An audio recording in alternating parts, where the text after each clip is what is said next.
to the range with Yoke. We are in a safe and controlled environment. We are at the gun range, and these videos are for educational purposes only. Now, let's have a little conversation. Let's have a little conversation about probably the most unattractive gun manufacturer that, for me, in my opinion, and but they work. They work, and I have to give them credit as far as that goes because they have pretty much had that part of it figured out, I should say. Now we're talking about Kel-Tec. Kel-Tec has some really weird looking stuff, but quite interesting. So we're talking about the Kel-Tec Sub2000 chambered in 5.7. This is actually generation 3. Well, what is different between generation 1, 2, and 3? Now, generation 1, I can tell you for sure that it was not the most pleasurable shoot for me. I absolutely hated it when I had it. I still have it, but when I shot it, I should say, I probably shot it all of 2 times, and I just could not get it. I just could not find the love for it. Everything about it was just very tight, difficult. Just did not like it. So I guess they went back Gen 2, tried to see if they can make it any better, and then they came back with Gen 3. Now, this is a Gen 3 configuration, but this is the first 5.7 as far as the Sub2000s go in their lineup. So this is how that looks. In a collapsed state like this is 16.5 inches. Now, when we do, well, let me just say it because somebody's going to come in and say, well, you didn't clear it. Obviously, you can see the chamber right here. There's nothing in the chamber. In this state, it's 16.5 inches long, but once I deploy this and I actually put it in the full extended state, it's 30.45 inches. Now, the Gen 3, what makes it better than the rest? In my opinion, they pretty much thought about, because they didn't think about people who were actually running optics or anything on the Gen 1. So now, not only does it fold back, and how do you deploy that? You actually pull this down like this and pull this up. So not only does it fold backwards, it pivots to the left or pivots to the right so that you can continue to run the optic of your choice. And if you're running a flashlight of some sort, you will not lose that capability. So you do have your pick space at 12 and 6, and you have M-lock at 3 and 9. So you can continue to run that with no problem. This does have a 5-pound trigger, and it weighs 4.36 pounds. It doesn't feel that heavy, but it is what it is. Now, as far as making any adjustments or anything out of this configuration for your shooting pleasures, you do have a 3-spot pin on here on the back that you can move this, either forward or back, depending on the length of your arms. Now, one thing that I did notice off rip was charging of this was a lot smoother than the Gen 1. As you can see, you can actually slap that too to drop that bolt. Trigger. The trigger on my Gen 1 was terrible. I'm letting you know I'm not sure how this trigger is going to feel. It does say that it is a 5-pound trigger. But overall, the, I'm not going to say aesthetics, the ergonomically, is that the word? Of this PCC does feel good. That is probably the most I can tell you based off of my experiences between the Gen 1 and my Gen 1 9mm versus what it is that I'm going to shoot. This is my first impression shoot on here. I have not shot this, so we will find out. Now, I did tell you this is chambered in 5.7 by 28. We are shooting Federal. This is Federal American Eagle. The price on these have come down quite a bit, so shooting this is probably get a little bit of range time if I actually enjoy this shoot. Now this does take FN Pro Mag, so if you do have an FN 5, what the frig? If you do have an FN 5.7, you are able to use those magazines, which is a good deal. But either way it goes, it feels pretty decent. I'm a little hoarse here. Feels pretty decent in the hand. Still plastic, but whatever. All right, y'all. So y'all already know what it is we come to do and what it is that we have to do. Let me know. Suit them up so we can send them down range. Come on, let's do this.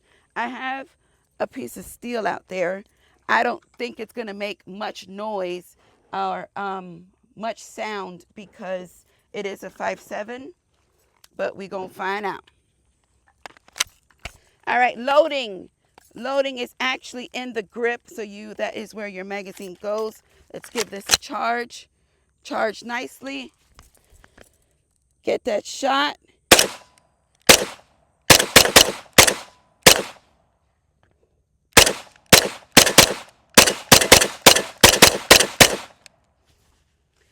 Zero recoil. That was nice. Oh, what happened? Huh. There was actually 2 unspent rounds inside of the chamber. Well, not inside the chamber, but inside the magwell.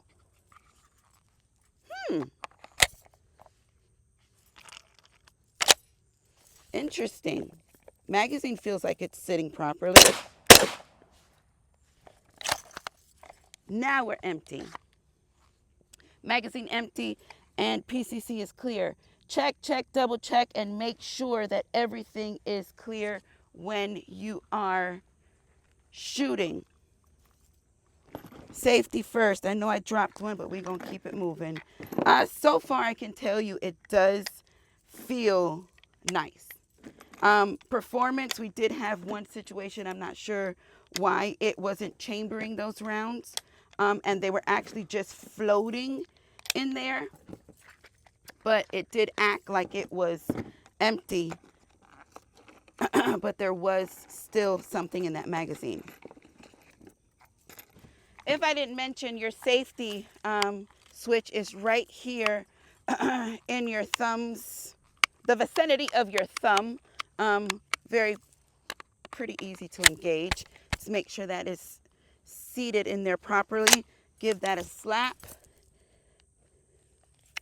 Fire.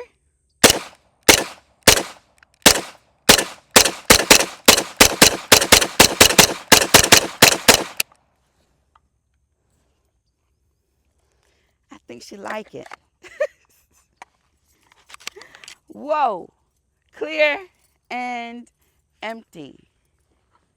Now, I can't tell you, you will run through a whole lot of rounds very, very quickly. Now, magazine capacity, I wish it was a little bit more than 20 for that reason, because once you start shooting, you keep shooting and really don't want to stop shooting. So that would be a great deal. Overall, it does have a threaded barrel, as I am noticing here as well. We're not running nothing too major. This is just a Bushnell red dot. And for the most part, she all right. We got another magazine. Now, inserting the magazine, it does not feel too secure, but it's seated. Give that a little slap.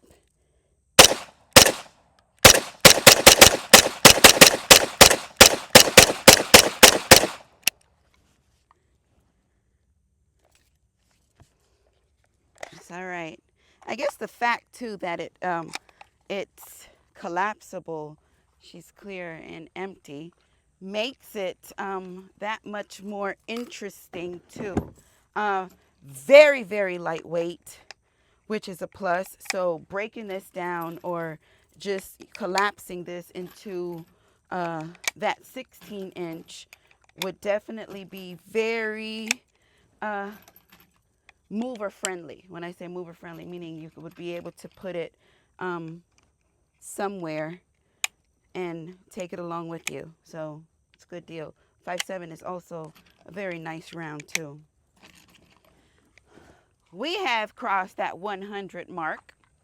I usually do 100 rounds for all of my reviews, But when you're shooting something like this, that's pretty fun, you tend to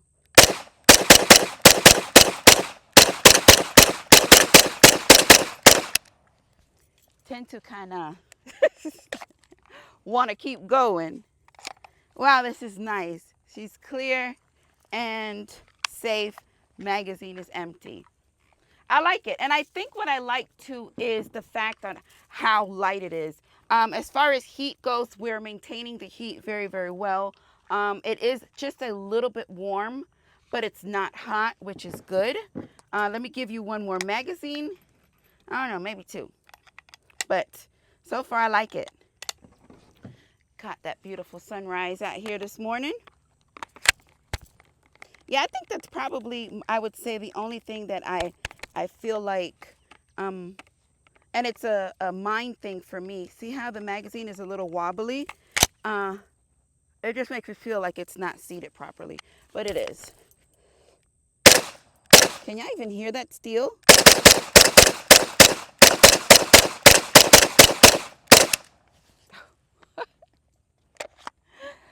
Magazine is clear and she is empty. So, Yoke, how do you feel? How do you feel about it?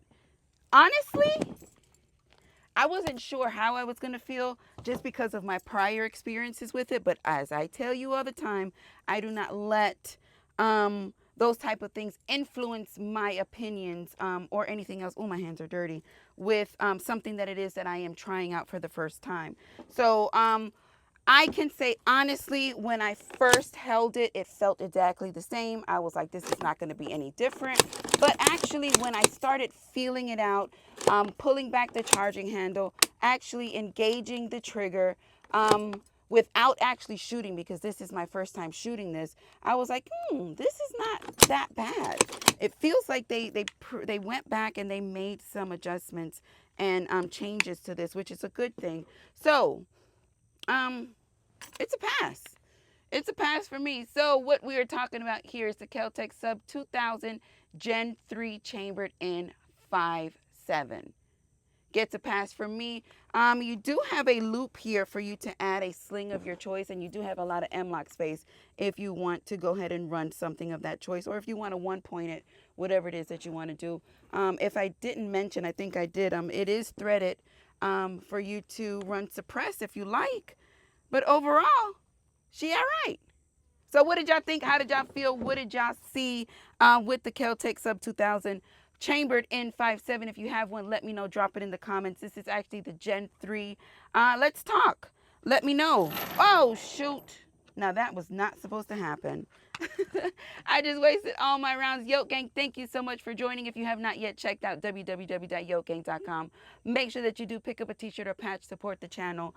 Y'all already know I love it when things work, but I love y'all for life. Peace.